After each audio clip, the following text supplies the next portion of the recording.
Very clearly, yes. Perfect, thank you. Om Ajnanatimirandhasya Jnananjana Shalakaya Chakshurunmilitam Yena Tasmai Shri Gurave Namaha. I wanted to thank the organizers of this conference, as well as some of the more long-term colleagues I work with, especially Brahmatirtha, Guru, Bob Cohen and Leela for, kind of being here every day, to Prishni and Sthita for pulling together, and Doug, thank you for being a wonderful conversation partner.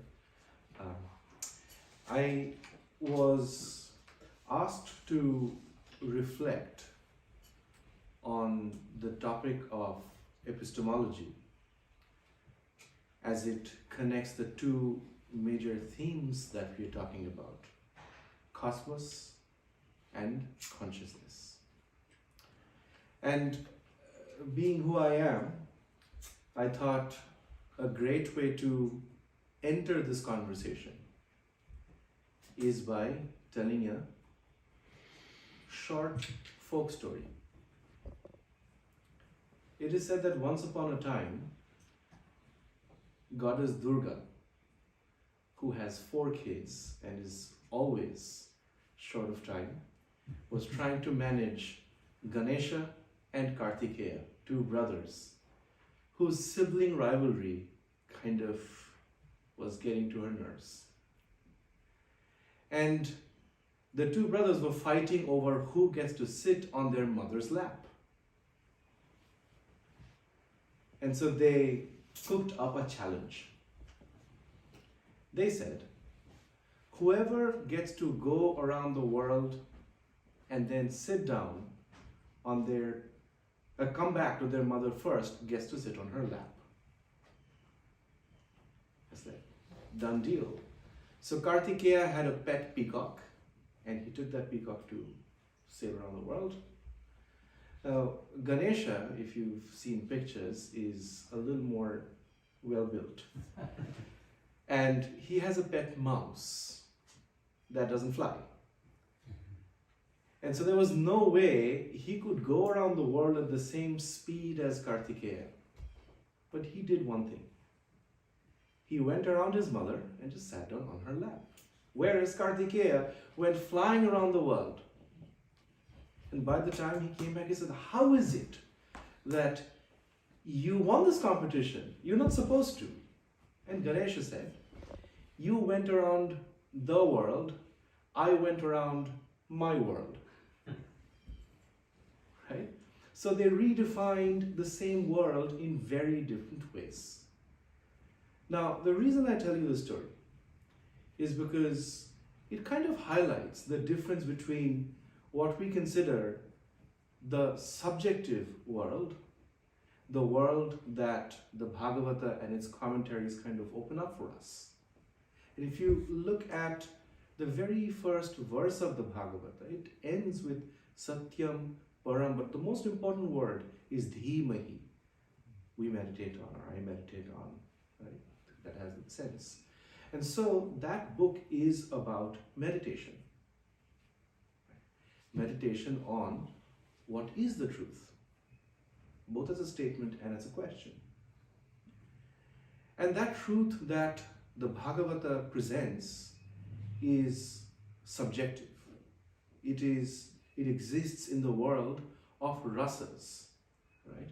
Not something that we can experience as mortals in this world unless we fine-tune and enter a state of consciousness in which the author Vyasa himself witnessed the Bhagavata. And Samadhi is the highest state of yoga, right? So we are talking about a certain epistemology which is not naturally positivist or empiricist in the way modern science works.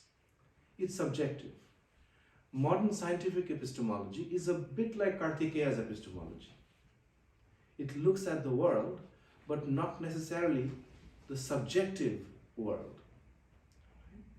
whereas the Bhagavata focuses on the subjective world. And before I go further into this, I had a wonderful conversation with one of the BI board members, Yogeshwar Das, Joshua Green, who happens to be a half-brother of Brian Greene, the physicist. And they are, as personalities, quite poles apart. One is a bhakta who has dedicated his life to the Bhagavata. The other is a physicist. And I asked them about any conversations they might have had on this topic. And they said yes. The modern, kind of empiricist point of view leads us to a universe that we know actually very little about. It's a bleak place, and it's meant eventually to kill you. Mother Nature will be working hard to make sure you don't exist, and the Darwinian model says that if you survive, then congratulations, natural selection is in order.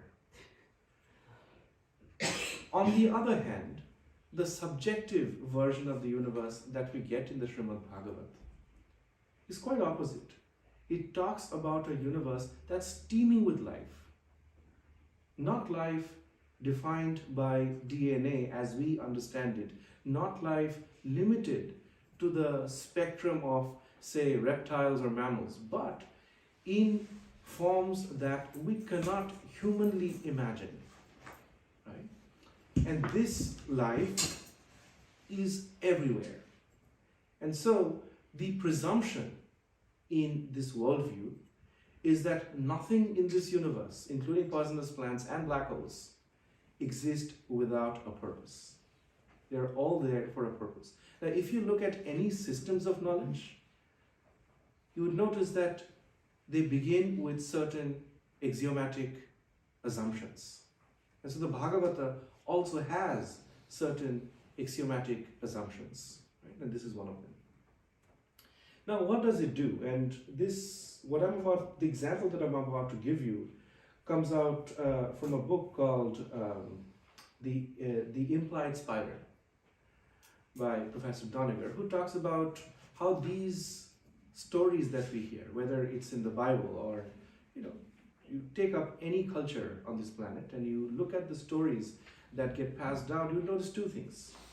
One, these stories function as a telescope,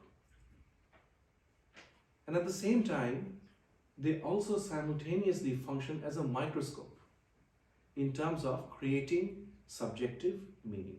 That means the stories that we hear in the Bhagavata, right, whether it's Parikshit hearing the Bhagavata or whether it's Jadabharata, and I presume that most of us in this room and in our virtual audiences are familiar with the Vaishnava canon. These stories serve this dual function of trying to locate or trying to help the reader locate their position in the universe, while at the same time telling them, somebody's unmuted. Just tell them to mute. Folks at home, mute. Yeah, Lula can mute anybody. Okay, You got it? She got it. all right. We have the mute police. We have the mute police. Where was my train of thought? Telescope microscope. Telescope microscope, on this point. And so when we hear the narratives of the Bhagavata or any of the Puranic texts, these narratives help us locate ourselves in a universe where it not only tells how infinitely small we are, but also impregnates our existence with meaning, right? And so that's again another difference in terms of how these different systems of knowledge approach the question of reality.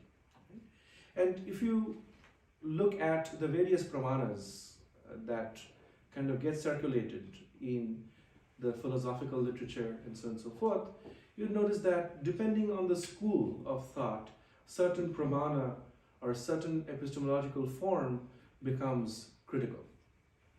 The Vedantic school of thought focuses on Shabda right? And the Vedanta Sutras emphasize Shastra Yonitvat. That means this truth is born in the womb of Shastra or sacred texts. Right? In particular, Arsha Pramana, that means the epistemology of knowing from a rishi, and the word Arsha is a derivative of Tadita of rishi. Arsha Pramana is what makes Shastra. So how does Vyasa write or compose the Srimad Bhagavata? He enters a state of meditation. He sees the Bhagavata in his samadhi. Now, samadhi is not just a state of flow or just something you experience or just sit down and chant Om. If you look at the text of the Bhagavata itself, Vyasadeva gets there after a lifetime of practice, but also by the grace of his teacher. This thing, as Doug pointed out in Sadapata Prabhu's quote, does not come just by individual effort. And that's why Bhaktisiddhanta Saraswati Thakur kept emphasizing that this is not an ascending process, this is a descending process, right? The knowledge comes down from a source of authority, and then we can use the tools that are at our disposal to experiment, use our logic, experience to verify. And in this kind of vantage point of entering the question of what is reality, we will end up questioning the very questions that we asked. If you look at the structure of the Bhagavata, you would notice that Parikshit, the main audience of the text, starts with a certain set of questions. What should a person who is about to die do? But by the time the text ends, the questions turn very different. And if you look at what Sukadeva Goswami is doing to the Bhagavata, he's actually questioning Parikshit's questions. And if you're considering God in various cultures, you have a notion of God in Western culture, which is, thou shalt not do this, or God commands, and there are covenants, there are, agreements. The perception of divinity or personality of God in the Indic traditions are very different.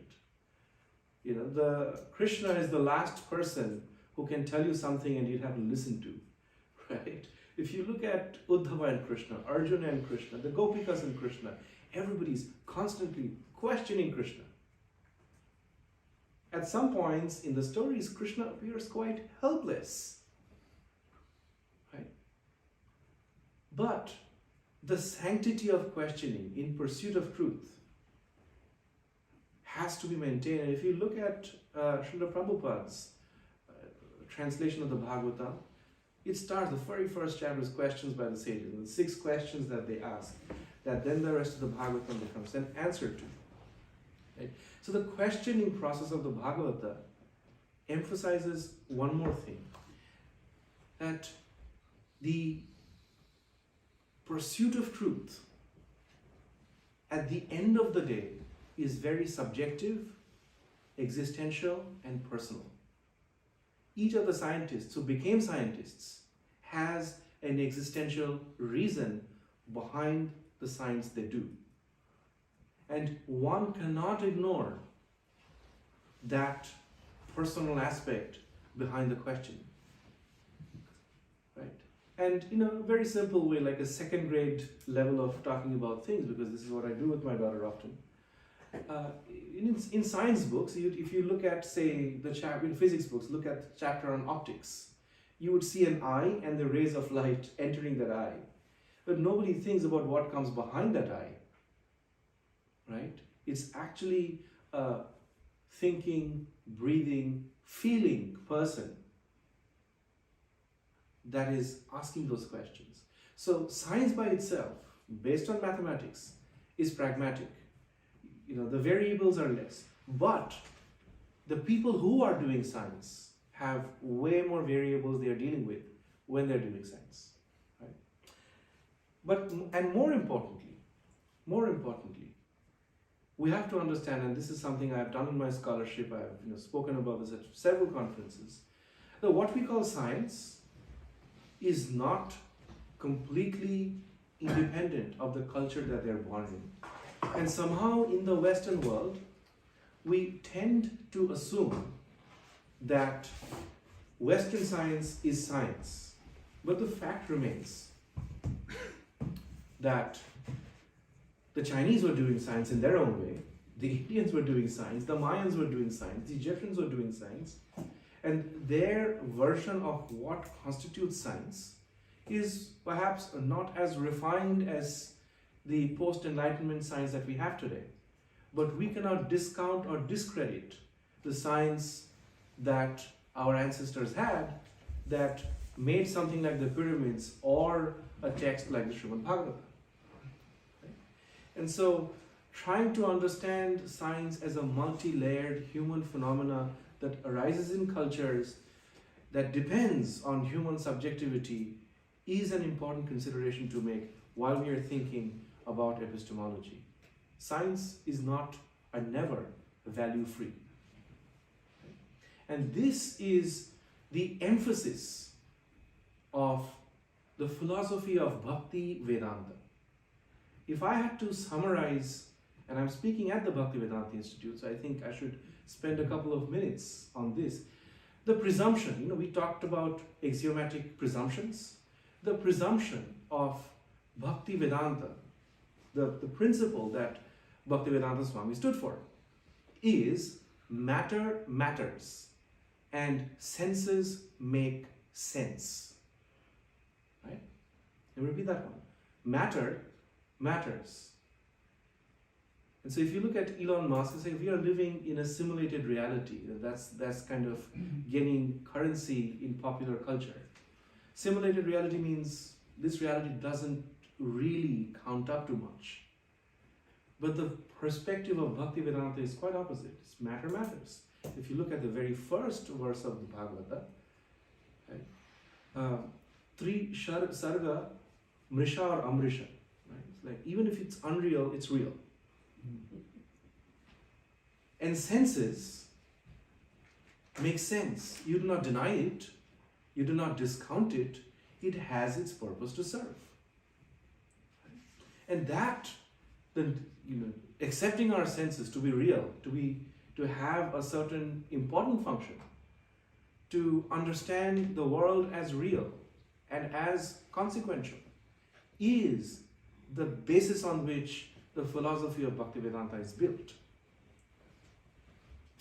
And so, moving on to, and what I was trying to do is talk about the epistemology that foregrounds certain Gaudiya ideas of the universe and the cosmos.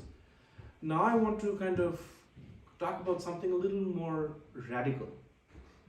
Right? And this is probably relevant to both the Bhaktivedanta Institute and the TOVP.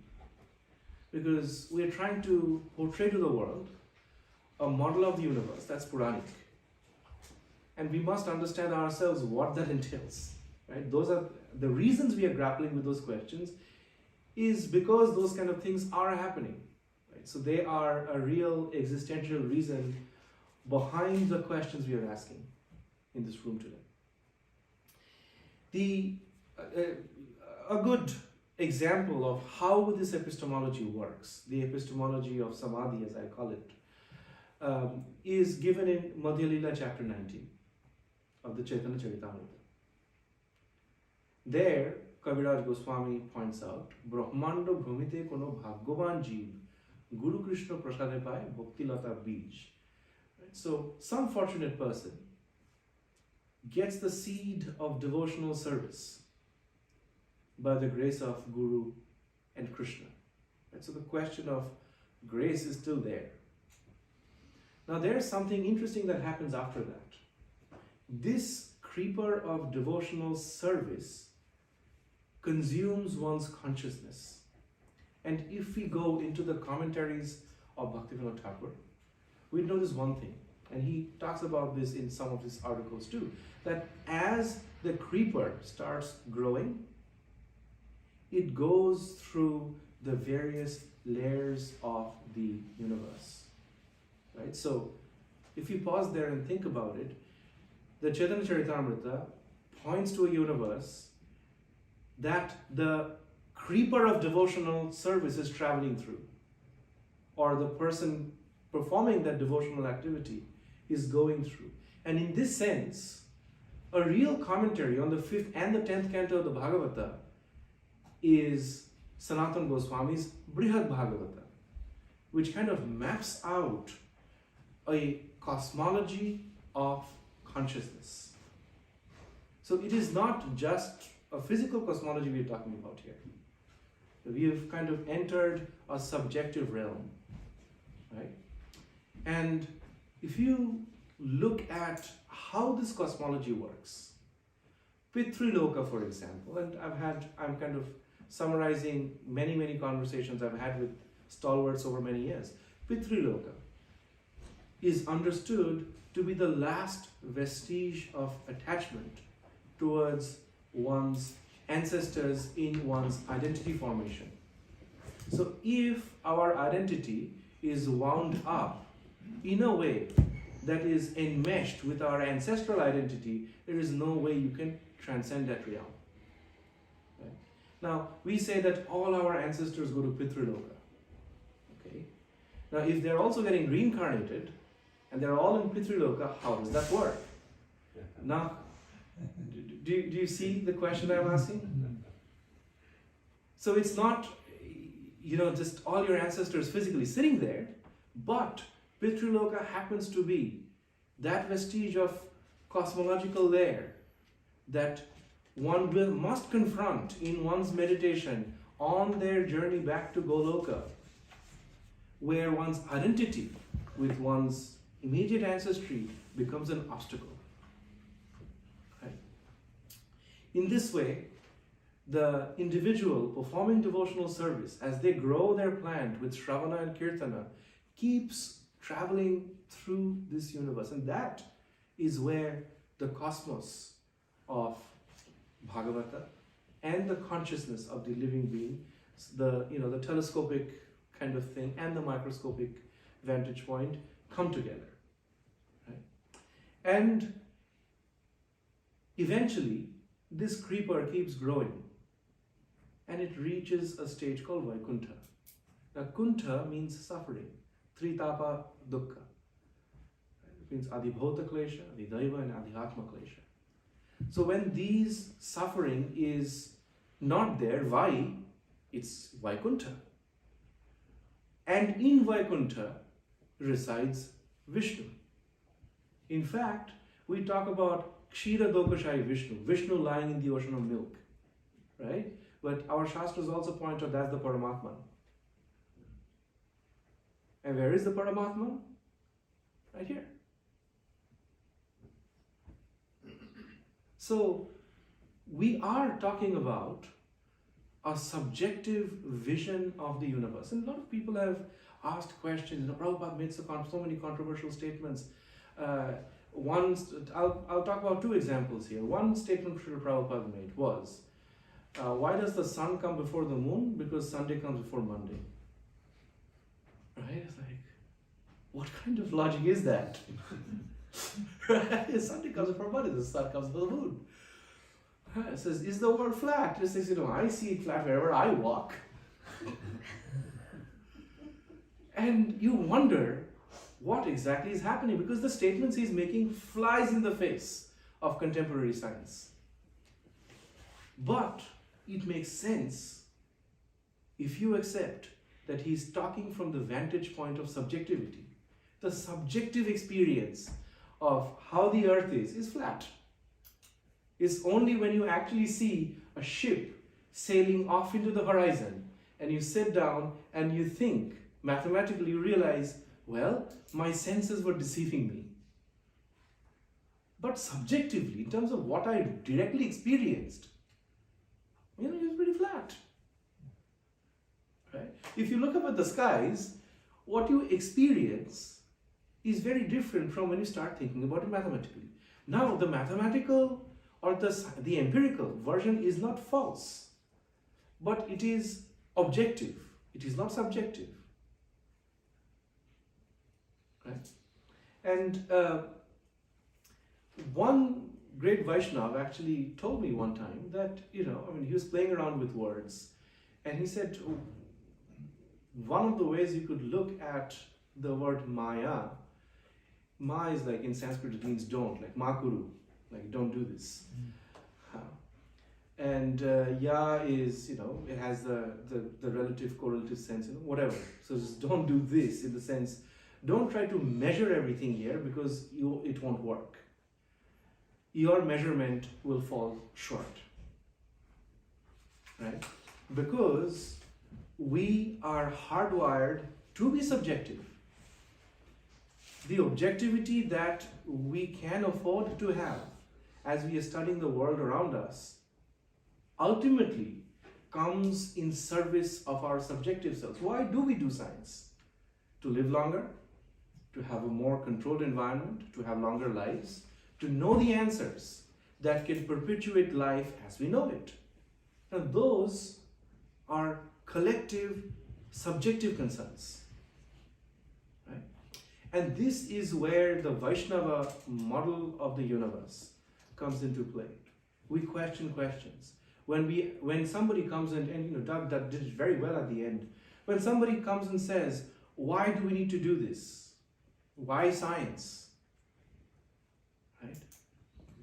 We can point to that dimension of ourselves. And I'll go back to the conversation between Joshua Green and Brian Green and conclude my talk with this.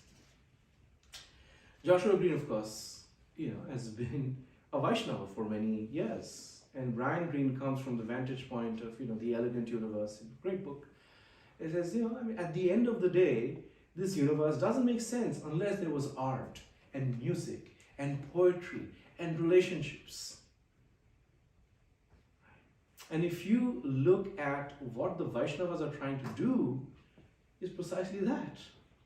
They are trying to make sense in a universe in that way, in sacred art, music, poetry, food, relationships. Otherwise, you're left with a pondering. That is, do we live in a universe where eventually everything is going to just go out in a blip? Or as T.S. Eliot once put it, this is the way the world ends, not with a bang. We say we began with a bang, and T.S. Eliot says, this is the way the world ends, not with a bang, but with a whimper. Are we supposed to exit that way? Is that it? Everything that we've done, all the buildings that we've built, all the knowledge that we've produced, and people like Jeff Bezos and Elon Musk, who are really kind of the kings of the modern day world, are trying to do a backup copy of what we call life on other planets, just so that. And I highly recommend a movie I saw a month back called Don't Look Up. Please go ahead and watch it. They did all this. No, I won't give a spoiler. They did all that, and go find out. Right? What does this amount to? The answer from the vantage point of the Bhagavata and the Chaitanya Charitamrita is the experience of rasa. Unless we experience genuine rasa, and the Bhagavad starts with Pivata Bhagavata Rasam Alayam.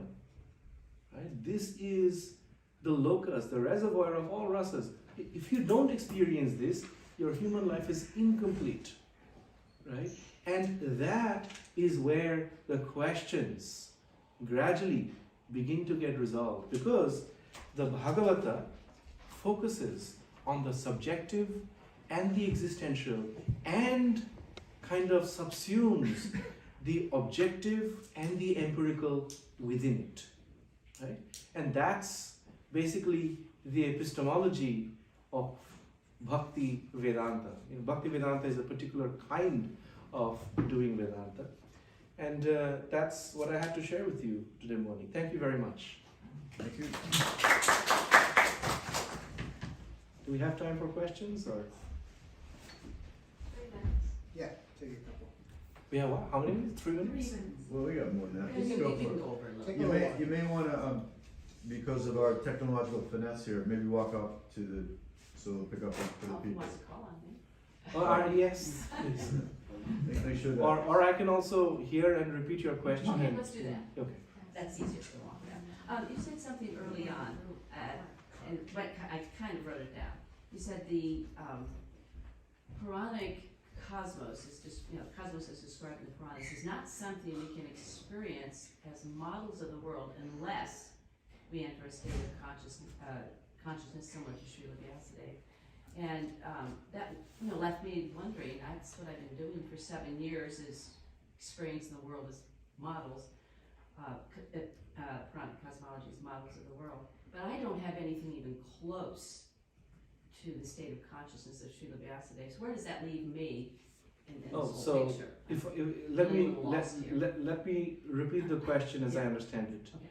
So you're saying that the Puranic model of the cosmos can be experienced through samadhi. What about someone who is far away from that state of mind? How do they experience it? No, I said I have been. You have been I have experiencing. been. That's what I do. That's what I do all day long. I've been doing it for years.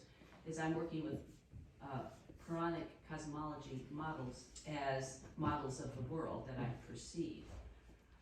And yet I'm nowhere near this state that you were saying that you need to be in order to experience the Puranic cosmos as models of the world. So what is it that I've been doing all Okay, this so time?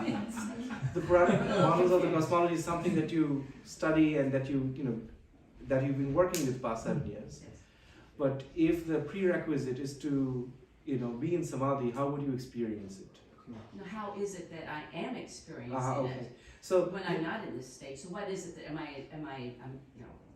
puts me in a bit of a quandary as to what I've been doing all these years. let me kind of track back here and say this, that we can perceive of the model, but there is a difference between perceiving the model and journeying through it.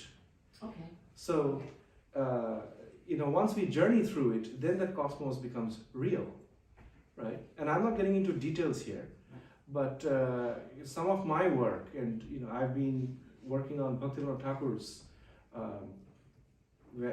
perspectives on modern science, and what struck me is that the Puranic texts, not just the Bhagavata, they come up with models of the universe that is, kind of in vogue at the time the Puranic texts are composed. And even the Bhagavata is composed at a certain time in history, right?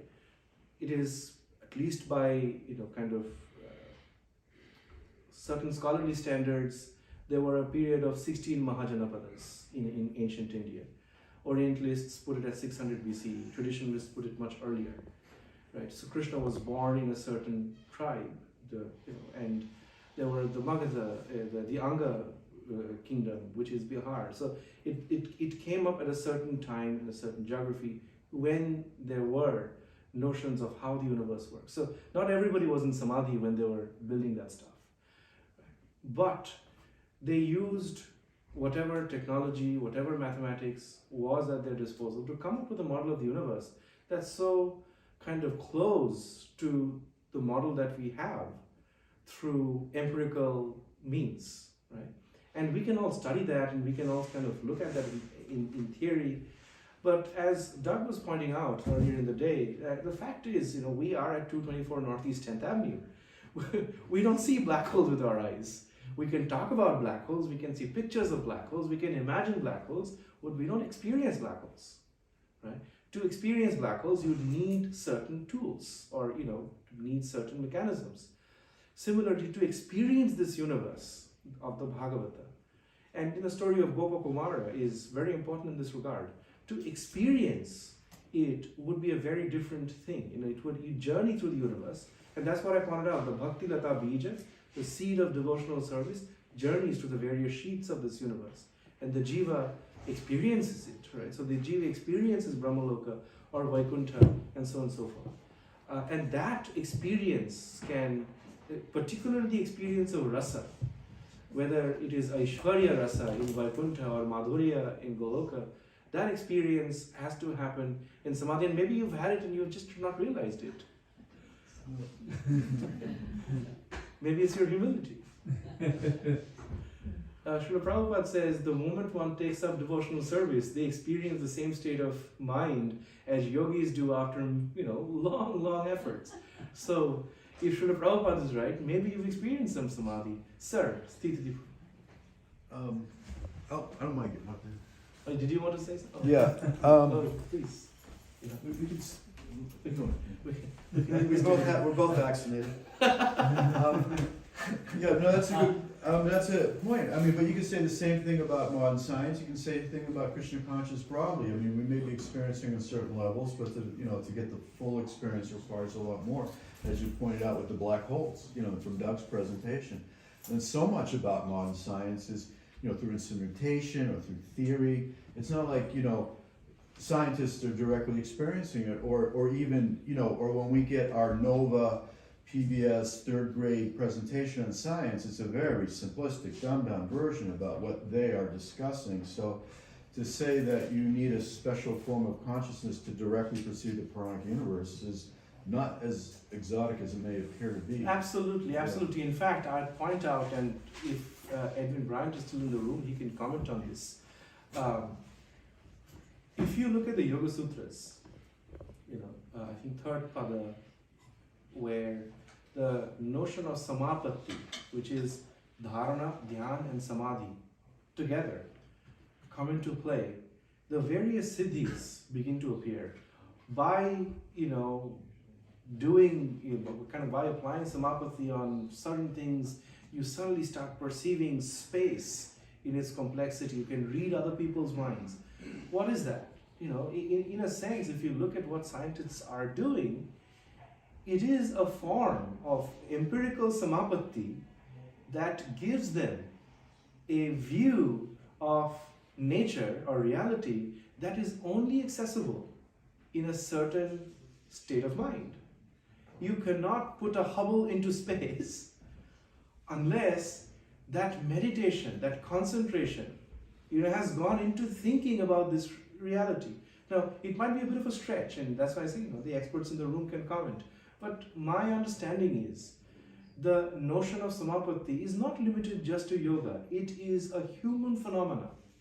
When one practices dharana, dhyana, and then eventually samadhi, and there are many kinds of samadhis, right? So Srik Mahali, University of Chicago professor, talks about flow. This is a kind of samadhi. It might not be the ultimate form of samadhi. It might not be kaivalya.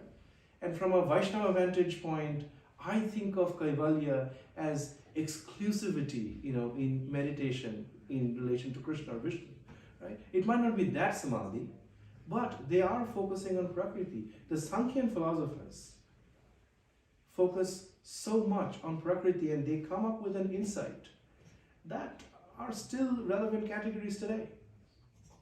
Right? And how do they come up with that knowledge? Well, that knowledge is also a form of Arsha Pramana. So, maybe out of our humility we think that we're not there yet, but remember, samadhi is multi-layered. It's a complex thing, right? And we may be in one of the layers of samadhi even without realizing it. Edward Dimmock points out that a child playing at the beach, making a sandcastle, he kind of uses it to try to kind of go into the discussion on Leela. Not you, Leela, just the other Leela. And he says that is a certain form of entrance into meditation.